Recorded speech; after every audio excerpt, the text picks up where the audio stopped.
All right, Bret, we are going. How's life? Yeah, no, life's been pretty good. Considering it's been a pandemic and all, it's been Yeah, been a crazy last few years. Like, I just look around the studio. Wow, like you guys have grown so much since the last time I've been on the show. I think it was 3 years ago after I came back from World Cups. But yeah, thanks for yeah, having me back on. It's definitely nice to see like a local guy like yourself like growing like this, and had some pretty big guests on. So I'm happy to be back. Well, I appreciate that. I think about 3 years ago and where the company was to where it is now, and it's just like like people always preach, oh yeah, hard work it pays off. I'm not saying like I'm a hard worker, but like just consistency allows you to grow as a person, grow as a business, grow just in any aspect of life. And I rarely think about 3 years ago, but thinking to the last podcast we did. I was in the parents' basement on the couch, a couple crappy mics, and you just got the job done. But to think about where it is now, it is kind of cool to think about that, and it's nice to have reoccurring guests to think about those memories and then think now. And now I get to talk to you and see where you are in life and see where you've come in the past 3 years. I know that the Olympics are around the corner, but before we get to all that stuff, I think about your sport, and for the majority, when you're canoeing, you're outside. So I don't think of COVID really affecting that. How did COVID affect the canoeing Yeah, so community? we were very lucky that we were one of the first few sports to be able to go back to full training during the original lockdown. Yeah. Like, we had to do some pretty crazy processes. Like, we all had to wait single file line 6 meters apart, all waiting one at a time in the boat bay. It'd take us a half hour to get on the water, but at the same time, we were just appreciative to be able to be on the water. Yeah. During this last lockdown here, we weren't able to use any of our club facilities at all. You're a Masquat, correct? I am, Yeah. yeah. Yeah. But currently, I'm training on Lake Binook. Okay. I'm training with the national team now. I'm now a fully carded member of the national team. Last time I was on the show, I just came back from World Cups, but I still wasn't on the team yet. Okay. So I first made a team in 2019, and right now I'm training with the two guys going to the Olympics, Connor Fitzpatrick and Roland Varga. Those guys worked really hard to kind of get there. I'm hoping when 2024 goes around that I'll be able to get my spot there. But right now it's training with the team and supporting those guys, and also getting myself ready for some competitions later in the year in September. I'm going to be competing at the World Marathon Championships in Romania at the end of September. Wow, that's exciting. Put my expression of interest for that, and I should be able to get that spot if the event happens. Who knows, with the COVID world and everything has changed, but Yeah. they've been able to hold the international races in our sport quite well, just because it's an outdoor sport, and Yeah. especially when you're in a boat by yourself, it's pretty easy to stay Yeah. distance. And then my goal at the end of August, I'll be going to Ottawa to compete at nationals and national team selections, and try and make under 23 worlds or senior world championships. So Wow. my goal is to spend some time in Europe. And I mean, it's been a long time since any of us have traveled or competed. I did have the privilege to be able to go to BC for our training camp. Normally, we go down to Florida every year. And BC is not Florida. Yeah. Yeah. Nothing wrong with BC though. BC was What beautiful. month did you go to BC? So I was in BC November through a bit in December, and then January, February, March. Yeah, those aren't the best months to be in BC. Yeah, no. So normally it was called our warm weather training camp, Yeah. where it was like, oh yeah, BC was pretty warm. November, it rained the entire time. And Oh it yeah. was like, but at least it was like 7 degrees and rain. It was like, all right, we kind of take what we can get. But yeah, we're getting ready to train for Olympic team trials, like the select for the Olympic team. And we had the lake freeze over us a month before No. the trials, and we had something like 50 centimeters of snow. And we're here, it's just like, oh yeah, we're in a summer sport. Normally we're in this time of year in Florida, Yeah.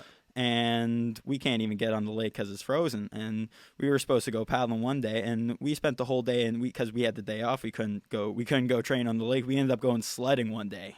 So you're in BC, you're out there for training camp, and you Yeah. can't even do what you're supposed to do, so you just go sledding. Yeah, because we were right by Mount Baldy. We were on Shawnigan Lake area. Okay. We were actually staying at a prep school there. Okay.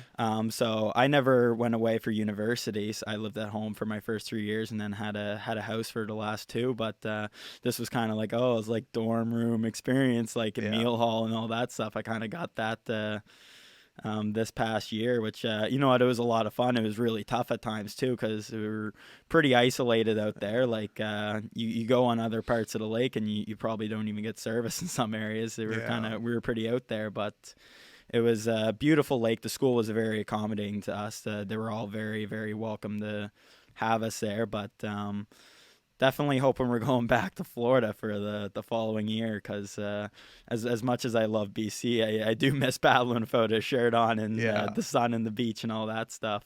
And but yeah, it was crazy. The same week I went golfing that weekend after recovery week, and went golfing at Duncan Meadows. They had the Canadian Amateur Championship there in 2018, I think it was. Beautiful course, even though it was a swamp. My first shot, I think, plugged about 2 feet into the ground of a golf ball. I was like, yeah, that's what you're getting for golf in February. But then the week after, we had 50 centimeters of snow. You snow everywhere. Like, we're building snowmen on our deck and other snow objects. And then and can't paddle on the lake. And I was like, wow, yeah, we're training in winter in Canada. It's like almost kind of seemed like a Rocky IV-esque kind of style training camp in that sense. But I love that, like, about what you do. I remember the first time you came on the podcast, you talked about a story when you went to Florida for the first time by yourself, like without your parents or something like that. And you said that you really appreciated the sport for a couple of reasons, but one of the reasons was that you get to travel the world and go see some amazing places, meet some amazing people, and at the same time stay fit and healthy and get to compete in a sport that you love. And I remember the last podcast we did, that was probably one of the things I took from it, was that you get to be able to travel all over the world, and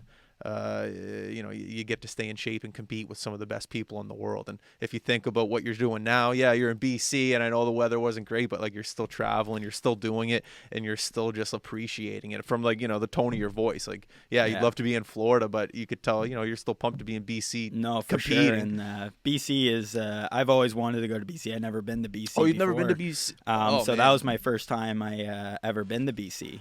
So I was like, all right, this is going to be a really cool experience. And funny, because we were in a small town, Shawnigan Lake, I think 2,000 people. And do you know how far that is from Whistler? I'm trying to get so we were on Vancouver Island. Okay, I lived on Vancouver Island for a bit. Nice. Yeah. What area on Vancouver Island?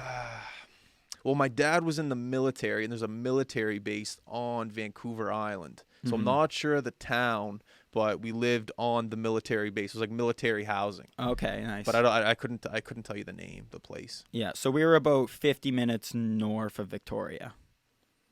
So we were like kind of like in between Victoria and Nanaimo. But the same small town that we were training at was one of my housemates. Joey actually was from that. Two of my good buddies from here were actually from that small town. And I told him, I was like, yeah, I'm going to your province. I'm going to BC. It was like, oh, what area? I'm going to Shawnigan Lake. And he was like, dude, do you not realize where this is? This is where I live. Like, my parents live just down the road from where you are. And I was like, no way. Are you kidding me? Like, no, the world can't be this small. Where I'm going across the country, coast to coast, and it was. I had dinner at their house a couple times, and it was before they really got shut down there. And Oh, you got to do this before the shutdown.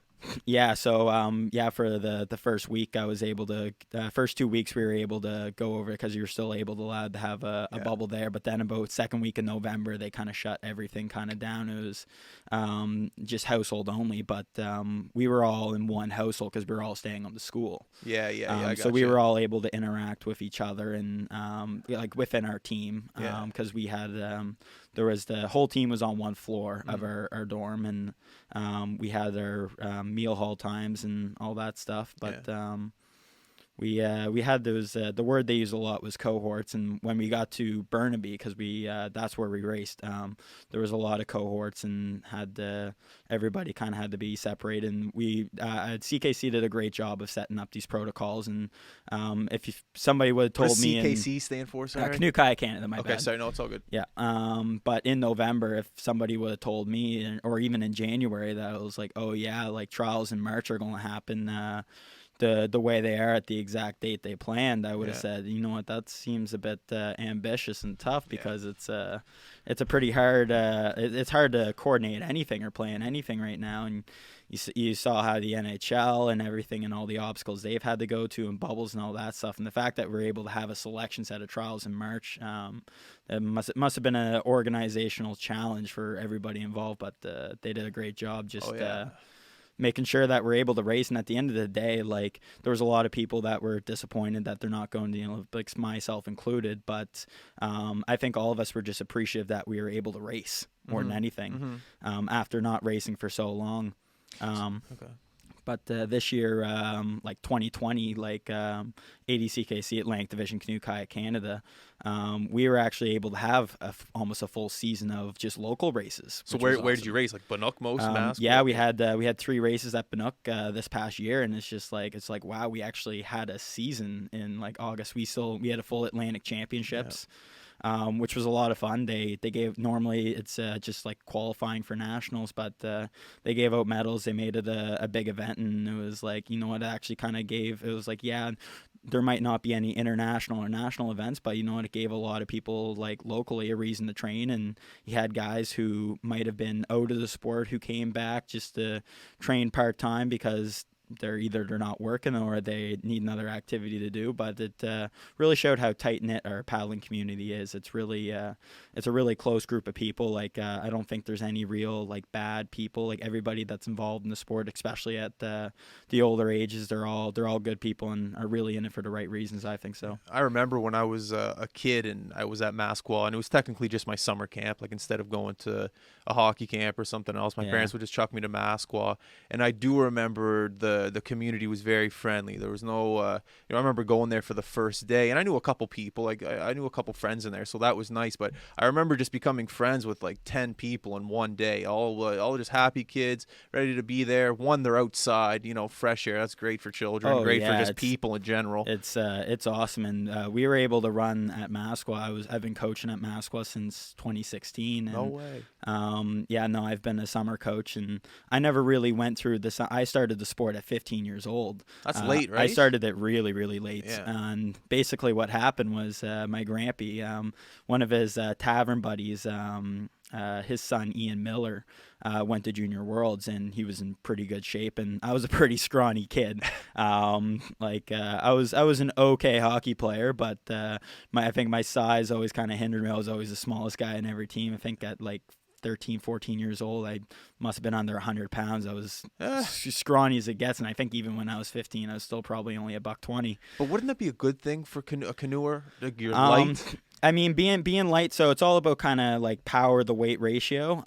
Like I know some guys that are like 150, 160 pounds, and they're just like, they're as quick as it gets off the line in sprints. And then there's other guys, you look at some of the size of the Russian guys, and they're big 200-pound monsters. And it's just like, oh yeah, these guys look like they could just bench press my whole body with like it's no tomorrow. And I think when I was over in World Cups, this was when I was in Germany, and I was in the elevator just going up the room by myself, and then there was 6 guys on the Russian team, and I'm like, oh my goodness, like just the size of some of these some of these athletes, it's quite phenomenal. But everybody's got a different body type. Like you look at the 2 of the top paddlers in the world right now, Sebastian Brendel and Dos Santos from Brazil. Brendel's from Germany. Where's Sebastian from? Sorry? Germany. Okay. And the 2 of them have completely different body types. Dos Santos from Brazil, like he's a shorter guy, but he's big and stocky. Has a really short, explosive exit stroke. And then you have Sebastian Brendel, who's got a very long, powerful, very efficient, like very heavy up front. Yeah, like very long stroke. And you see these 2 guys, and they're two of the fastest guys in the world. Yet they're completely different body types, completely different paddlers, different styles and everything. And that's kind of the beauty of our sport, because like especially in canoeing, like you can be a smaller guy. Like I'm not the tallest guy in the world, but you make do with what you got. You try and find, like right now I'm not the tallest guy, but I'm a pretty heavy guy, and I'd like to think that I'm relatively strong, but you just kind of have to find what works best for you. Like you could have 4 people in a C4, and you take everyone has their own different strokes, but at the end of the day, it's whatever makes you connected and whatever makes you go fast. What's your body fat percentage? I actually don't know. I don't think I've actually taken a body fat percentage since high school. Yeah? My weight fluctuates quite a bit, though. I think when I was in BC, I was storing a bit of winter weight. There was a couple times on the scale I was pushing 200. But We right all were. now, when I that COVID weight, when it's just like, oh yeah, just eat. Couple skip the dishes orders too many. Oh yeah, no. I wish I could get all that money back from Uber Eats delivery, especially when we came back from BC. I had to spend 2 weeks in the hotel in downtown. Hotels, that's where you gain the weight. Right Yeah, there. and it's just we had it was a really nice hotel. It was the Homewood Suites in Halifax, and they had a pretty good setup for us. We had the gym and the rowing machine and that stuff, but we had a little kitchenette, and it was just like, oh, well, do I try and make something, or it's just like, oh, I got Uber Eats, and it's going to be here in 15 minutes because I'm right in downtown. And I was just like, yeah, it's just like, oh, I don't want to spend $7 on delivery, but at the same time, I'm just like, yeah, I'm just about as lazy, and I don't want to cook right now either. Oh, yeah, I hear you. But because coming home we have to do the isolation, and the first time when we came back from November, and it's like 2 weeks away from Christmas. I'm like, damn, I just want to go like see my family and my friends and everything. And it's just like, I guess that was like a part of some of the sacrifice that we kind of had to make. It was just like, yeah, we have the privilege to go to training camp, but then when we come back home, especially the Nova Scotia athletes, it's your 2 weeks by yourself in a hotel, and you just kind of, it's just like, oh yeah, I'm trying not to pace like a zoo lion around, but at the same time, it's just what we had to do. It was all kind of a part of the grind. Like everybody on the team is like going to BC, like it was a long time away from our families, and especially from like being in Nova Scotia, like it can be 4-hour time difference. It can be hard to talk to some people at some times too. Yeah. I know my mom, I think the first like week she would call me at 4:30 in the morning. Oh yeah, BC time, yeah. Yeah, and it was So that's 8:30 8:30 here, yeah. 8:30 whenever she wakes up, and she goes, oh yeah, hi honey, how you doing? I'm like, Mom, it's 4:30 in the morning. I'm trying to sleep. Like, come on, like can you please call me in a few hours? And I was like, oh, I just wanted to see if you're up. I'm like, no, I'm not going to be up right now. I love you, Mom, but please can I just have a couple more hours? But no, and all my family and friends, I've been away almost for the winters ever since I was 15, 16 years old, between Florida and like this year. I don't know how many total weeks it was, but it was January, February, March, and then if you include the isolations, November, the fall camps, it was almost 6 months away, and it's crazy.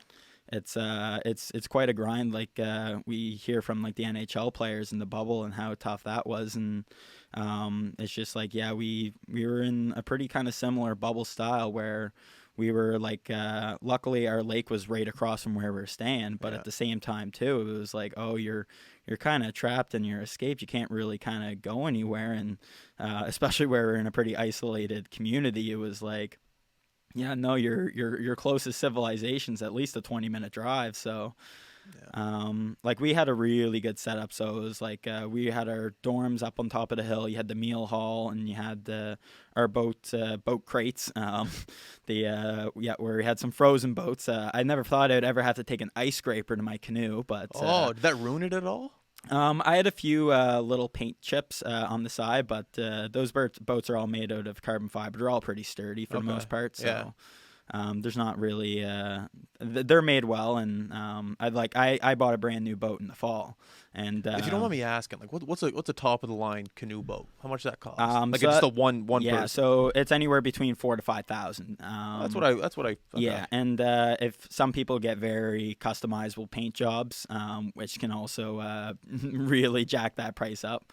I'm quite known for some colorful outfits. I got I think every time I race at trials, I got almost a disco floor checkerboard unisuit, and I'm like, oh yeah, that might look kind of cool in the boat, but at the same time too, I was like, yeah, I'm not spending $2,000 on a paint job. The new boat I got, it's white with a bit of like sparkle paint underneath it, and okay, cool. I got my name and kind of sparkle. I actually just put a new decal on my boat. What's a decal again? It's like a sticker. Okay. I put a second wind sticker. A buddy of mine, Phil O'Hara. You might recognize the name. It's Brad Crosley's. I'm not sure what to say, but it was part of Big Brothers and Big Sisters. Okay. So he knows Brett Crosley really well, and like that whole family. But I got close with Phil just within the last couple years, and we became sailing buddies, and then we've become really good friends over time. He's got terminal cancer right now, so he's in a really hard fight with that. But he rebranded his whole sailboat from the Island Girl to Second Wind this year. I love that name, Second Wind. Yeah, no, and it's Yeah, no, it's just kind of the second wind of life right now. It's he's been fighting hard, and he's definitely been a trooper of it all. And we're supposed to be doing some racing, sailing this year, some Wednesday night racing, and we're pretty excited for that. We're getting the boat all ready to go, and we got the shirts, we got the decals. I put one on my canoe. We got decals all over the boats. We got everything, and we're going to try and have a good fun season. Awesome. Yeah, no, buddy of mine, Matt Warner, he played junior A hockey. In Campbellton and Yarmouth, but he's also going to be joining us in sailing. He's living down in Shelburne right now due to work, but he'll come up and race with us a couple times too. And hoping he comes up. I'd like to play some senior lacrosse with him at some point in time. Is senior lacrosse happening this year? We're just kind of waiting to see when all the restrictions are really going to be lifted. Like we were supposed to have a season starting in May, but then like the perfect storm of a shutdown. I was supposed to also be helping coaching the Southwest Bantam team as well too. Oh Jesus! But then it'd be a real shame if lacrosse kind of got shut down for a full 2 years, because like hockey got somewhat of a season, like paddling we had a full season, like basketball, soccer, a lot of their sports got good seasons, but indoor lacrosse never had a season last year. And if we get delayed again this year, it's going to be really hard for a developmental standpoint for kids, and especially when they're picking sports and it's just like, oh yeah, a sport haven't played in 2 years to register for the following year. So hopefully like everybody's getting their vaccines and getting tested and all that stuff, so we'll be able to like have like stuff like indoor sports and indoor dining and all that stuff come back when it's safe to do so. Yeah, I'm hoping September we see some normalcy when it comes to like, the Metro Center being packed, even if people have to wear masks, whatever, but at least if it's full, I don't know, in other aspects too, it'd be nice to have some normalcy in September, but hey, that's out of our control. I want to know about the Olympic trials and how many people from Canada get to go to the Olympics in 2022 to represent, I guess, the canoeing community, and how much did you miss the mark by? Like, what's the time? How much... do you know what I'm trying to ask? No, for sure. How does that work? Yeah, so our Olympic team trials, they were in March in Burnaby. And our set of trials for men's canoe specifically had a big, crazy dynamic to it. So we had the C2 races. Our C2 races got done, and there was 2 people selected there, but then there was still a potential C1 spot up for grabs. So how many people get to go? So right now there's 2 people going. There was a potential for a 3rd spot, but Canada as a country, we didn't get to qualify that last spot. But the last, so it's 2 finals how it works. So there's final 1, final 2, and then whoever wins the 2 finals, if it's a different winner, the 2 finals, then there's a race off between the 3rd. Which that could be as stressful as it gets. I haven't gotten to do one of those yet, but I couldn't imagine the pressure. Yeah, but I was in the Olympic trials A final, so there is normally there's 9 people in a canoe final, but because the rowing we were on a rowing course in Burnaby, they only had 6 lanes. So we were in a canal, and it was right next to a bird sanctuary, and definitely not what we're used to in terms of like a race course. Like, we're very privileged with Lake Banook having like an international race course, and normally half the sets of trials either in Montreal or Georgia, and like Atlanta, Georgia, where they've had the Olympics and they have the course and they have everything set up. But we were at Burnaby, where they never really had a paddling event of this magnitude before. So I remember when we showed up about 2 weeks before trials, and we have the course, and the course is a bit crooked, and it's just the organizers had to do a lot of work to get the course all ready, but everything pulled together, and even though the trials weren't perfect by any means, we were still able to have our trials and race. Dude, just let me stop you there. The fact that like 9 guys out of all of Canada got to compete and you were one of them. Yeah, like that's pretty crazy. Yeah, man. For this year we had a 6-boat final. Like for C1, I was able to be in that final. I finished 6th in both final 1 and final 2. But dude, you made it there. Yeah, it was up and down. Like, it was a bit disappointing some of the races and results, but that's a part of racing. Men's canoe right now is very competitive. It's like you got we had 10 guys at our training camp, and all 10 guys were all like high level elite. Like, there wasn't a single weak member of our team in our training group. Yeah. But our final 2 ended up being delayed till April, and we actually had final 2 here. because there was a potential COVID case on the day of Final 2. So we raced two days of C2, and then we had Final 1 for C1, and then one of the guys in the final for Final 2 had COVID symptoms. And we ended up, we were at the race course. This was an hour before the race. I was getting ready to go out, and then it was just like, oh yeah, the race is going to be delayed. And it's just like, in the back of my mind, I was kind of thinking, I was like, all right, like I'm going to be, when I woke up in the morning, I'm like, I'm going to be done Olympic trials after this. Whatever happens, I'm going to either be training hard for whatever events coming up next. I'll have a little bit of time to kind of relax. And then it was like, as soon as it was just like, oh yeah, Olympic trials is going to be postponed to a later date and later time, it was like that kind of like anxiety switch just kind of stayed on for almost about a month. And it was just like, oh shoot, like, yeah, it's like we still got another big race coming up, and we didn't know if it was going to be that day or it was going to be the next day or a month later. And they kind of told us that night, it was just like, oh yeah, it's not going to be in Burnaby, it's going to be in Dartmouth sometime in April. And I'm like, all right, well, Dartmouth in April, like, we know that's a very hit or miss. We've had snow in April sometimes. Luckily, it was the most gorgeous, beautiful, flat day. Was it?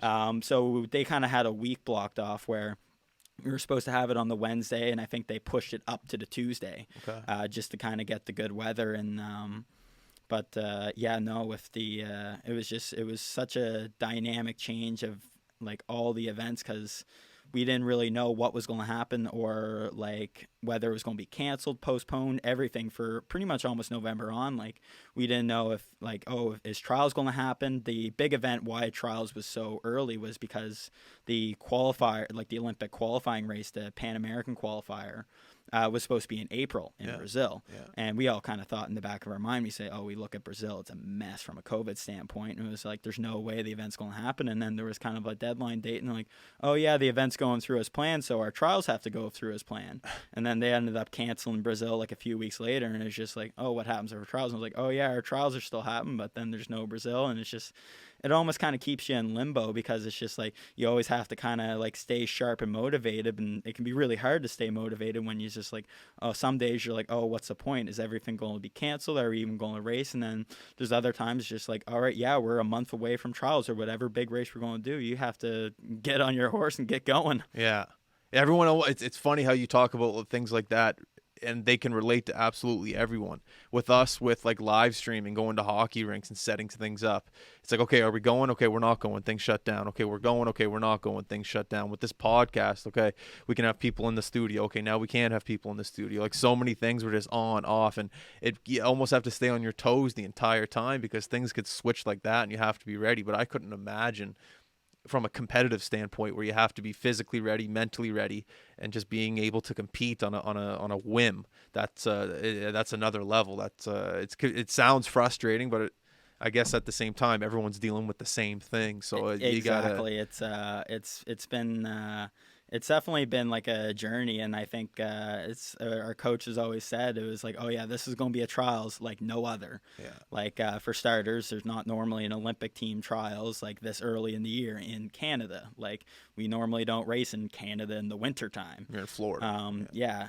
So luckily it was quite nice in Burnaby, because there was like a month before that in Shawnigan Lake, we were like, oh well, what if the lake's frozen for our trials?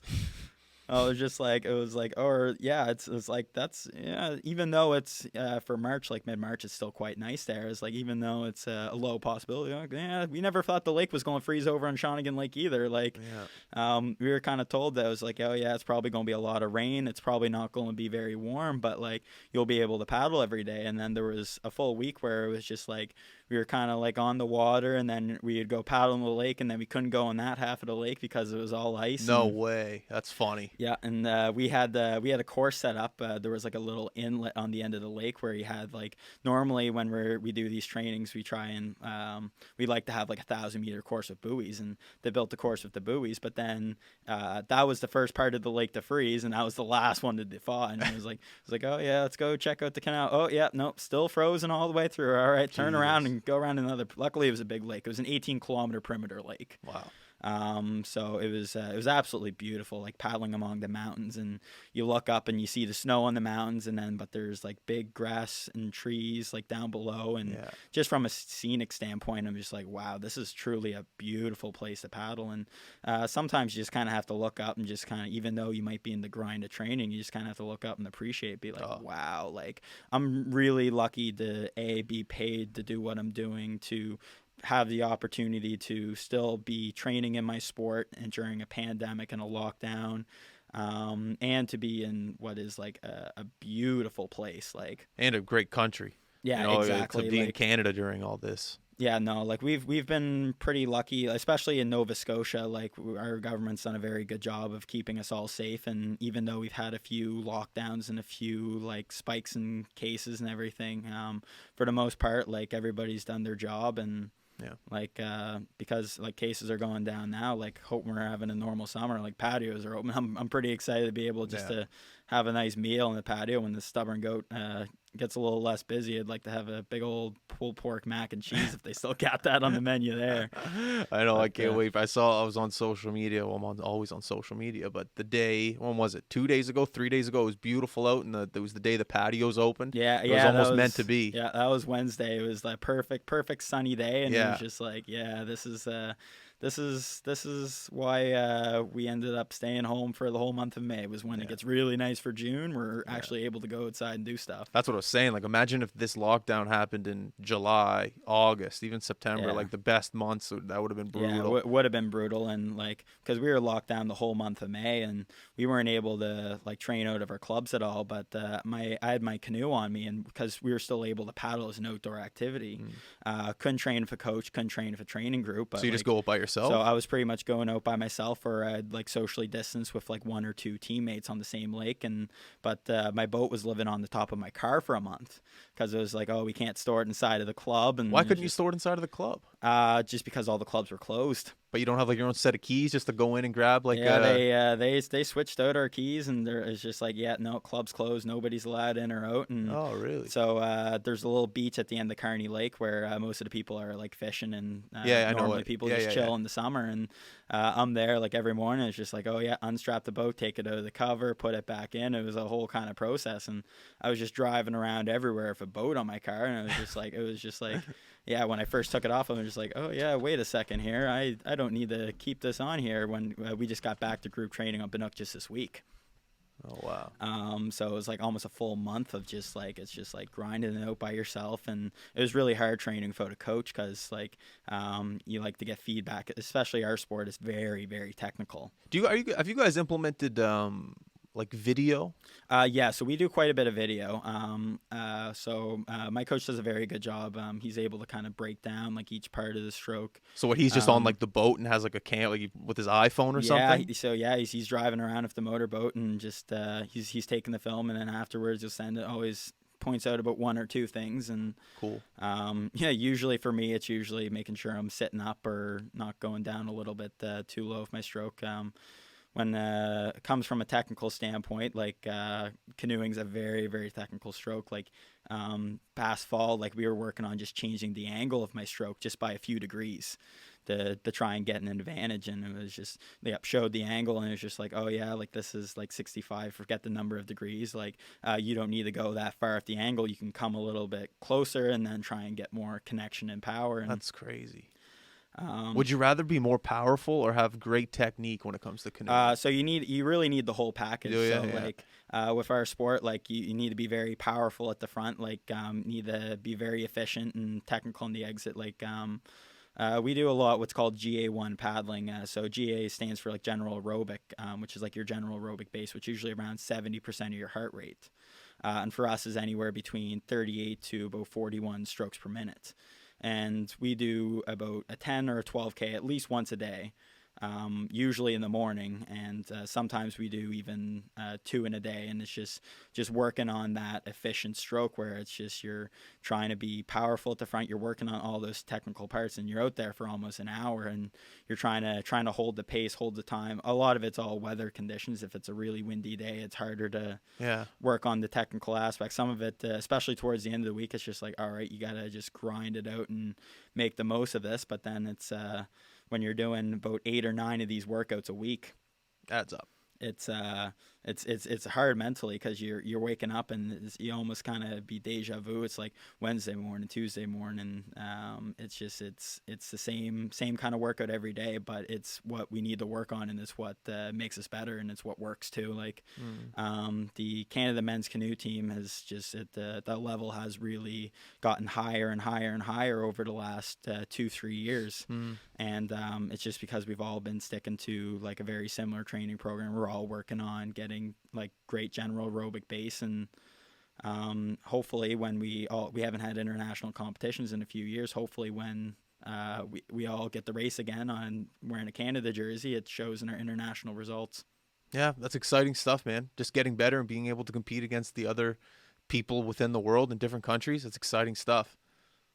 Being able to show off your stuff that you work so hard for. Exactly. And it's like normally, like some people, you might go 1 or 2 years between international competitions, depending on if you make a team or not, or like it's just like, yeah, you have one at the end of the summer, you might not have one till the end of the summer next year. But for us, like before like our Olympic team trials in March, we never had a national competition till we had the trials in June 2019, and then there was nationals in August 2019, but that was almost 2 full years before we had like a competition where we're facing against the best in the country. It's crazy. All that training just for how long would a race be?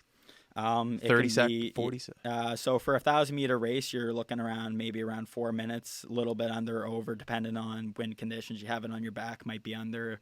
If you're going ahead, then yeah, it's going to be a lot. Probably about another 30 seconds of pain is like what I gotta say. If I know I'm going up against a headwind, it's just like, all right, yep, just be ready to hurt for another 30 more seconds, and then. I remember back when I used to paddle at those regattas at Banook, the most intense feeling I would get right before the horn went up, bell, whatever, the gun, whatever it was, right before the race started. I can't describe it, or I can't compare it to any other feeling I've ever had in my entire life. Just sitting there 2 seconds right before that gun goes off, and you're looking at 5 people on your right, 2 people on the left, whatever it is, and you're just about to race for a minute, 4 minutes, like you said. It's an intense feeling. And at the level I was at, obviously just having fun, but at that level you're at, I couldn't imagine what goes through your head. Do you just try to stay calm, or do you just focus on the goal? What goes through your head a couple seconds before the gun goes off? Yeah, so like kind of the whole process, I'm just trying to like stay as calm as I can. Like I try and stay relaxed. I try to stay like loose. Like I don't try, especially before like on the dock, I'm not trying to sit there and just kind of focus on the result. I'm just trying to focus on like, all right, like let's go have a good race. Let's take good strokes. Let's see what you got, and let's do everything that like you've done all the work. Like the work's been done. There's nothing that you can do an hour and a half before the race that's going to make your race an hour and a half later any better. You just got to be confident in what you're doing. But when you're sitting on the line, even though you're going straight down a lane and it's only you in your lane, there's no other boat in your lane. When you're looking, you have a few guys your left, few guys your right, and it's just like you're just like, all right, trying to focus on having tunnel vision, like not worrying what's going on the rest of the race. But at the same time too, if you're racing for a position and you look over and you see someone who's ahead or behind, and you'll be like, all right, yeah, I gotta do something. Like this was probably the most intense and closest race I've ever been in, but this was last year during Atlantics. I was racing against my C2 partner who I race with at Atlantic team trials, or at the Olympic team trials, my bad. Mark James, and he was an awesome C2 partner. Really learned a lot from him. Yeah, it's actually his 30th birthday today. Happy birthday, Mark. Yeah, and he is from Canoe, so one of the clubs on Dartmouth, and then I was Masco. So we're one of the 2 guys that always race at almost every single Atlantic Division regatta. Like we like to race locally. Like racing's the fun part of our sport. Like it's even though we do 95% training, like when you have the opportunities to race, like I like to take every opportunity to race that I can, because that's the fun part of our sport, whether it's just a local regatta where you have just the kids watching you and like the younger kids from your club, or it's on a big international world stage. It's all still just for like we do the sport because it's fun. Yeah. Not because we're getting paid any big money or for any other reason, but Yeah, it was a pretty windy day on Bannock, and I knew he was on my right side, and Like I right was next on to you, the like right yeah. on your right. Okay. Yeah, he was right on my right. I was on the left, and then I was out a bit ahead, and I was just like, all right, I can't see Mark, but I know he's there, and I know he's going to be breathing down my neck. And just the last, like, going through, I was just like, all right, just push through that middle 500. It was a pretty big crosswind on the side, and I was just like, just keep pushing and pushing. And then I know as soon as that, because on Lake Bannock, when you get to that 300, you have the boardwalk that kind of blocks the wind a bit, and I was just like, as soon as I get to that 300, I know Mark's going, so I need to go like a bat out of hell there. And Mark, wherever he was, where I didn't see him, he caught right up to me, and we were going almost stroke for stroke, like just for the last like 200 meters, and it was just like I just kept seeing him move up in my peripheral vision, and I'm there. I'm like, I'm taking the ugliest strokes of my life right now, because like I was like, my shoulders, everything is just so sore. I'm just like gunning it, and had to do what was called a boat shoot, What's where that? basically you kick your boat out in front of you. Like, yeah, I know what you mean. I can send you a picture of what it looks like, but basically your foot's above your head, the front of your boat is shooting forward with the nose up, and a lot of the times you end up falling in.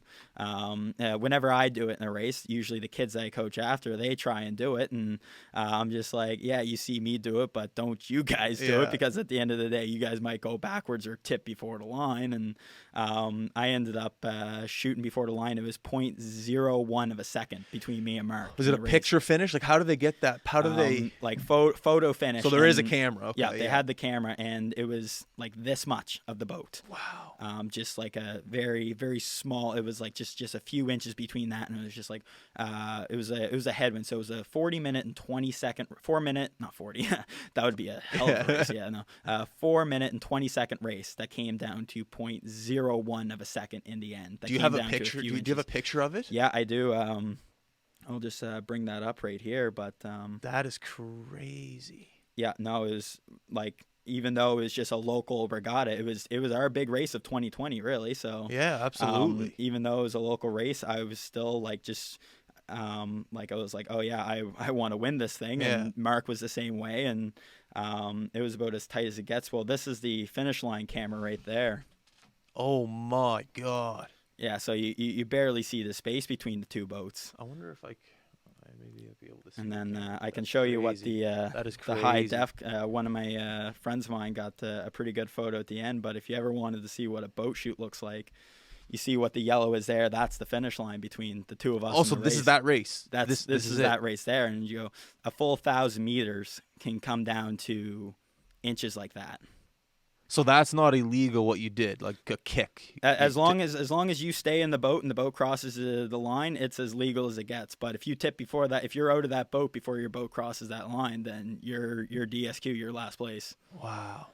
So it was it's a risk. Yeah, exactly. Well, in the 2014 World Championships, the two guys I was talking about earlier here, Brendel and Dos Santos, were going neck and neck for that. And now this was just a local. This is for a world championship title. So like the claim to be best in the world, 1,000-meter race. These two guys are going head to head, and Dos Santos tips just before the line. Is that on video? Yeah, it's on video. It's you can see that it's 2014 World Championships I'll look on it YouTube. up after this. When we have our producer, he'd look it up, but it's all good. Yeah, you look at the race, and it's you look at it, because on the live stream you see right before, and he looks like he just tips just before, and it's just like sometimes it's just like it goes down to inches between being a world championship or ending in the water. Wow. And and those are two of the greatest canoers of all time. Like Brendel won 2 Olympic gold medals. Dos Santos won 3 Olympic medals in Rio in 2016. And you look at when we're talking about those two guys of different styles, and they're two of the greatest canoers of all time. Have you ever met them? Like, talked to them? I've actually got a funny story about Sebastian Brendel. So this was in Florida camp last year, and I was a first year on the national team, and our coach at the time was Andreas Dittmer. Now he is also a 3-time Olympic gold medalist. He's now coaching the German team. But I had an opportunity to do a wash ride paddle with Sebastian Brendel. And where's Sebastian from again? He's from Germany. Yeah, okay, yeah. And I had the opportunity to do a wash ride with him. What's a wash ride? So a wash ride is so when your boat goes up, it makes a bit of a wake. Okay, yeah. And on the wash, you can sit and paddle on the wash. So whenever we do our long GA1 paddles, you do it as a wash ride. So someone leaves for 5 minutes, another person sits on the wash in the wave, and then you switch back and forth. Okay, cool. Until you finish the 12K. And I had the opportunity to go to Brendel. I'm like, all right, yeah, this is pretty cool. Like, and he's also the fastest. He's the reigning world championship at this time. Wow. I kind of knew. I went into that and I was thinking like, oh yeah, it was about. He's probably going to go about 15 seconds faster than me for every single kilometer, but my goal is to just try and hold on. And I had a bit of trouble holding on to the wave, and I ended up running into him with my boat. No. And I almost knocked him in the water in the canal in Florida. And he's going like, what are you doing? And I'm like, oh my God, I am so sorry. I am so embarrassed. I'm like, this is the greatest paddler in the world. And he probably is like, who is this like young Canadian kid who's just running into me? And I'm just like, oh my goodness. And he's probably yelling at you in German, so that's even scarier.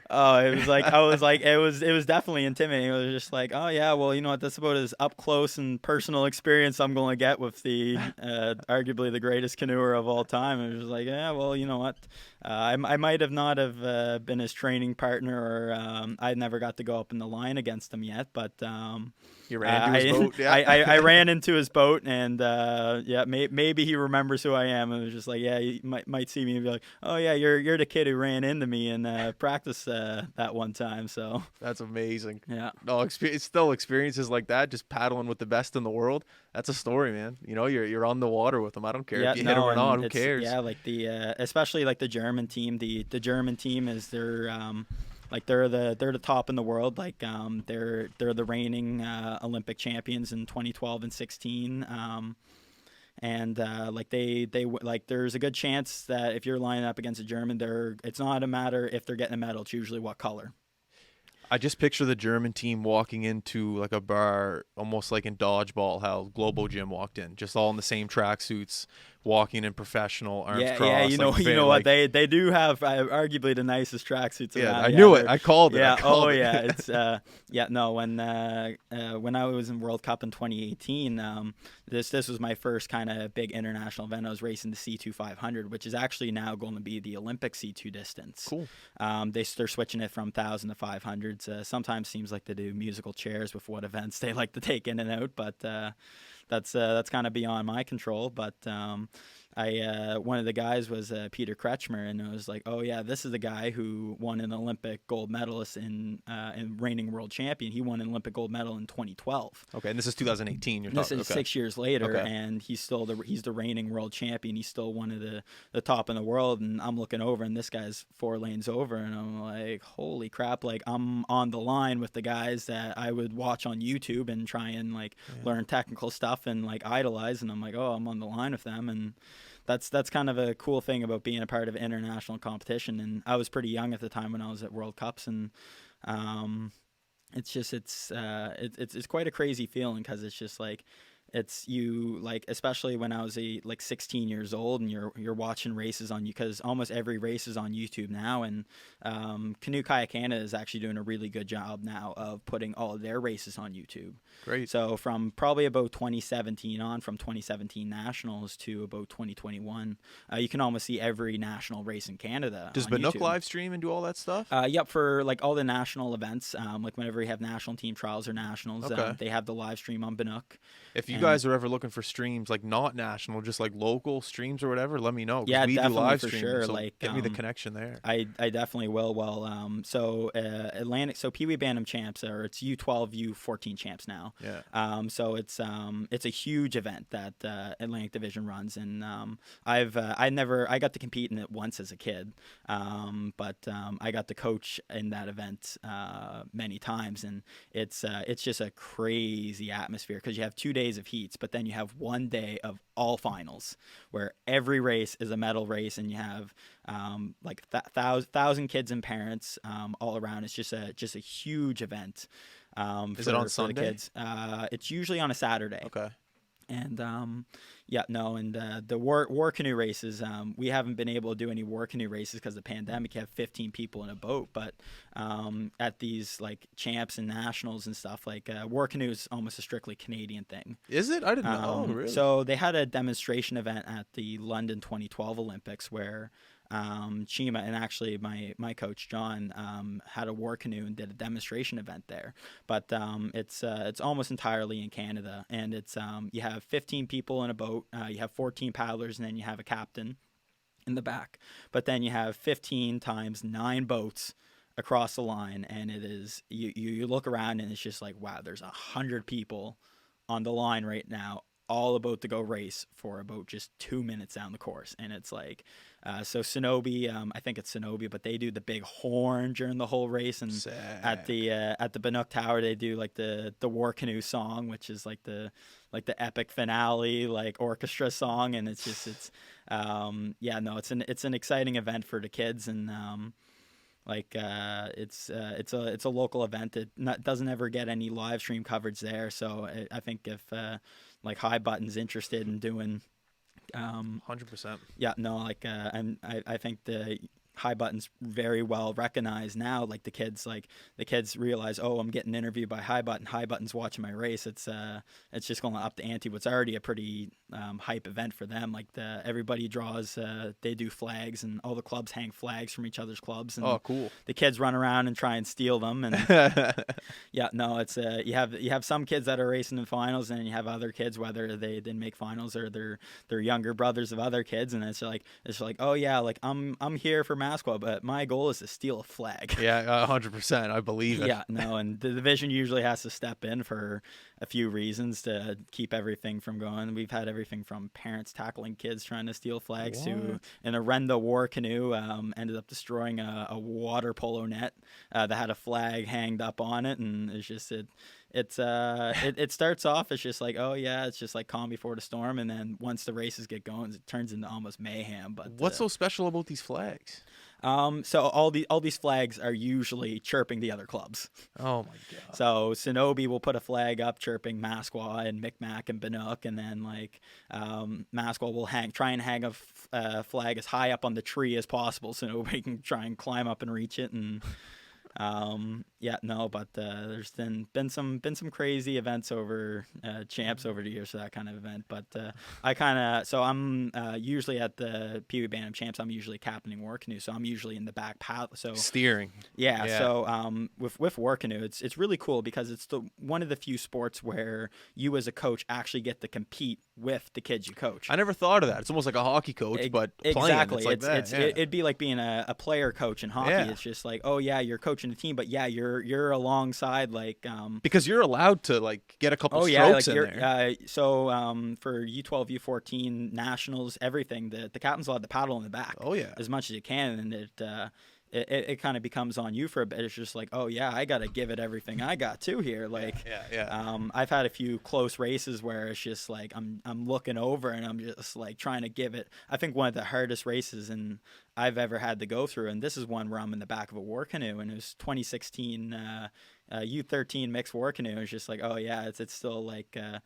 Almost at like U13 age sports, but I had to take strokes on me because of the wind. I had to take strokes on my opposite side, so I canoe on the right side. Yeah.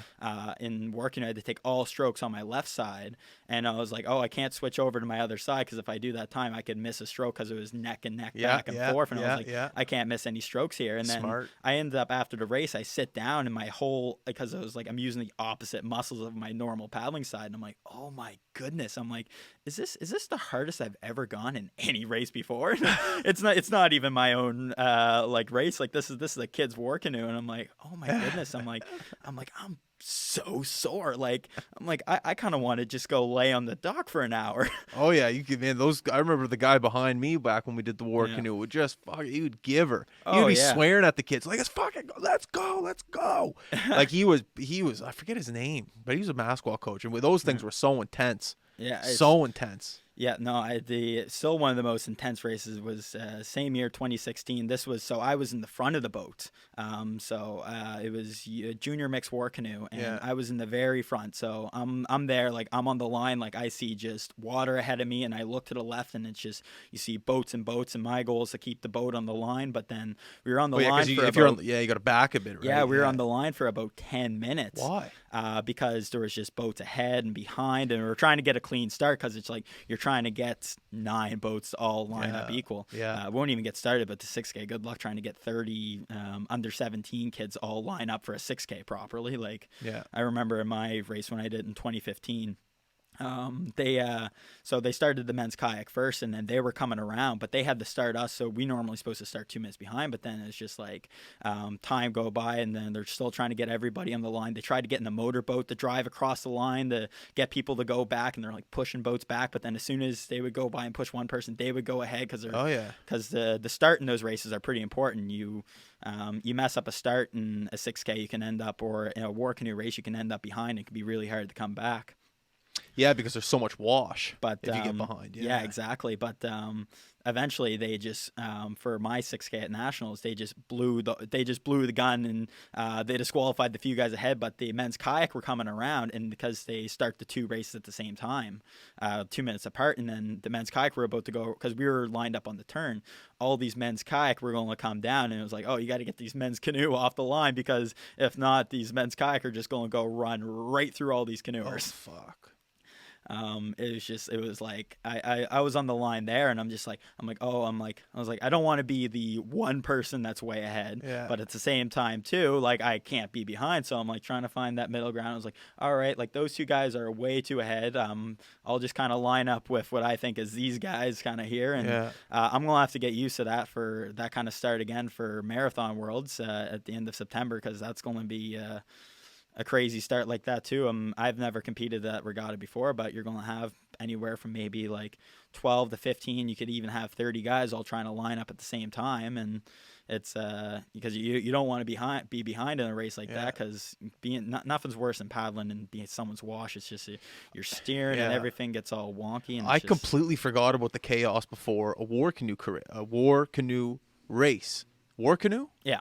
I completely forgot about it. But now that you're mentioning it, that's another intense moment, because every single, what's the person on the back called? The captain or coxswain, or let's say captain. The captain is yelling, but like you said, there's 9 captains.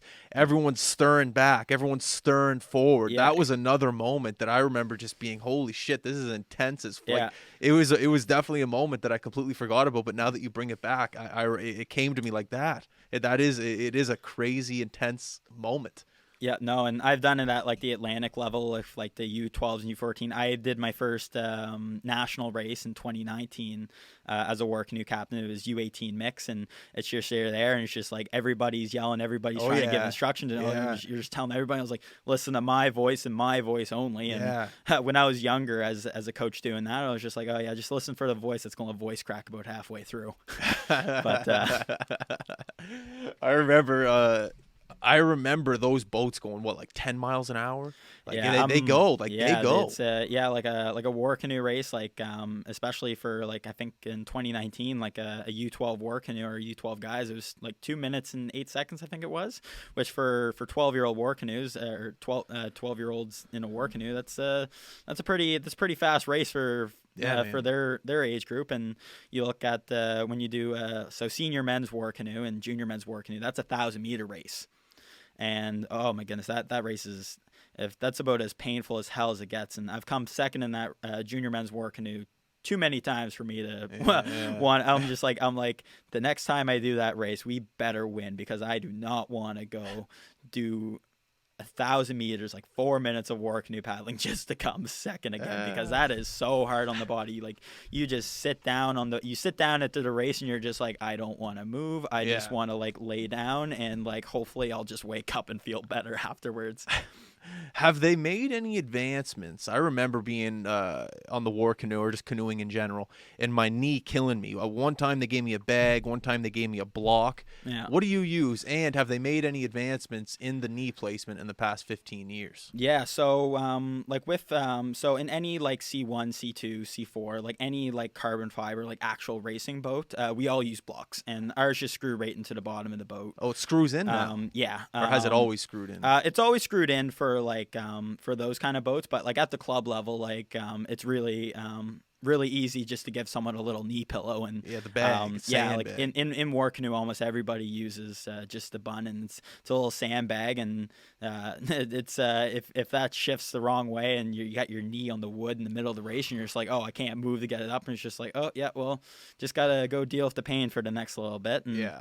And I remember jamming my finger a couple times on the boat, like on war canoe. oh yeah, well, probably Masqua at that time probably still had those Tropicana boats in full use. They're the big white fiberglass ones. Yeah. Those ones are now beat the shit now. Though. They still have them there? They're still around. I think one of them just kind of lived outside, but we did buy a new war canoe, new Bear Mountain one. That's it's like refurbished wood. It's absolutely beautiful. Don't know how much that boat cost, but I know it's at least over 10,000-20,000, probably Cool. even more than that. But yeah, those fiberglass boats, and because we have to use them for practice. Like you got 350 kids, and there was one time I was coaching, I had a group of over 100 kids, and it's just like, oh yeah, well, we got to go get 4 or 5 war canoes on the water, and you have the Tropicana boats, and you got like pieces of wood splintering off, and you got like some of the straddle bars that are down. Kids are like, oh yeah, I got splinters, and I was like, yeah, I'm sure you probably do, but unfortunately there's not much we can do. It's just it's war canoe is a really kind of tough thing and I really hope war canoe gets a revival back, because there was no war canoe anywhere last year, and hopefully like things open up here where there won't be any national war canoe races this year. It's actually still in jeopardy whether we'll even have crew boats at nationals. But for local races we'll have the C2s and C4s, but we're hoping it's just like, all right, like we need to have war canoe back, because war canoe is a big thing for like younger people. Like my first nationals medal was a bronze in war canoe. It's awesome. And a lot of people like the big reason why, because especially at a younger age when you're 15, it can be really hard to qualify a nationals C1 or C2 or C4 depending on who you are. But when you get to send 15 people in a war canoe, it gives a lot of people a reason to go to nationals for. Because they can't get there like individually, so they get there at that age, especially like younger kids. Like you have like a few like 14-year-olds, and it's just like, oh, they're because the first age for nationals is U16, so it's just like, oh, they might be a year away from competing in all the races at nationals, but like maybe they get one of those races, whether it's a C4, and then they have 2 war canoes. That's cool. They have 3 races at nationals for their first year, and especially when they have nationals here. So it was supposed to be in 2020. It was supposed to be this year nationals here, but because they postponed, they gave it to Ottawa again. So it's now, and then 2022 World Championships are actually going to be here. No way. So that's I probably should have mentioned that sooner. 2022 World Championships. So where, Banook? Yep, at Banook. So that's a big kind of like, that was a long-term goal of mine since they announced it, and it used to be like, oh yeah, like the World Championship, that's going to be the highest competition of that year, in Dartmouth, and it would be like to wear a Team Canada jersey in front of friends and family and all that stuff would be it'd just be phenomenal. Like, and usually they take bigger teams of that, and it's like Canada in recent years, like they've only been focusing on Olympic events, but when we're going to host a World Championship, you're going to see a Canada boat on the line in every single race, hopefully. So World Championship, sorry. Yeah, World Championship. So you're going to have the best paddlers of every country around the world all in Dartmouth next year. Dude, okay.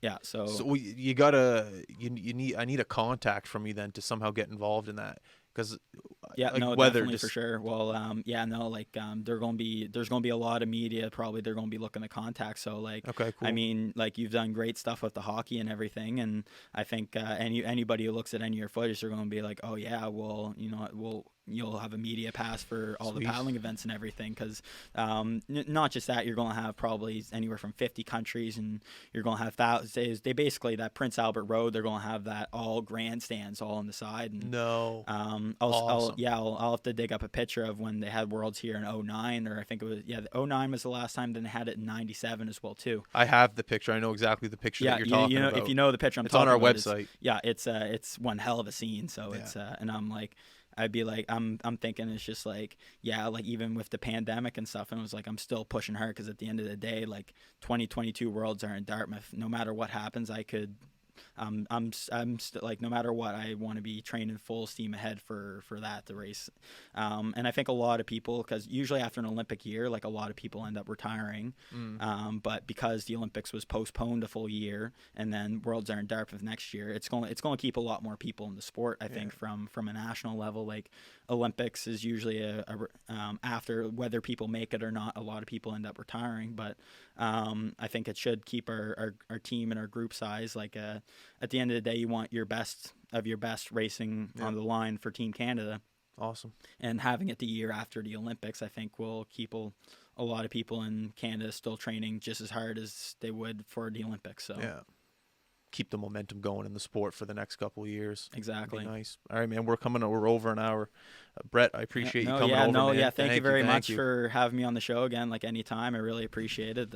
Always have a great time on here, and looking forward to seeing you again. Absolutely. I look forward to the Worlds next year. That we definitely want to be doing something there. That's sick. I also want to do some maybe video footage. Like we're trying to get involved in like other sports. And like we're gonna go like lawn bowling soon. We're gonna go like fencing, like canoeing would be a great one. You guys had my dad on the golf tee. Your dad was out the other day. So it was actually funny. My dad and my uncle raided my wardrobe to get all their outfits and stuff like that. That shirt, was that shirt yours? The Pink Whitney. Oh, of course that's mine. There's no way my dad would ever own something like that. But I mean, permanently, whenever he needs something like that, it's just like, oh yeah, go look down in Brett's closet. You know, he's got a few neon colored items there. That's going to look good for the show. So normally, Neely, my dad's buddy, he's usually the one that has is the craziest dressed one. He's got the whole Piano Man suit and everything. It's I remember I went to a few Memorial Cup games of him, and he's there in a full on that's amazing, like Piano Man, like colorful, like you got 20 colors, a full suit and everything. It's just like, man, it was just like, you're the only guy that can pull that. I can pull off a few colors here, but no, he does it with such confidence and aurora, and it's just like, you know what, that's a one of a kind of thing. So. Love it. All right, we're out. Everyone listening, thank you very much for tuning in. Enjoy the week. Have fun. Summer's here. We're out. Peace.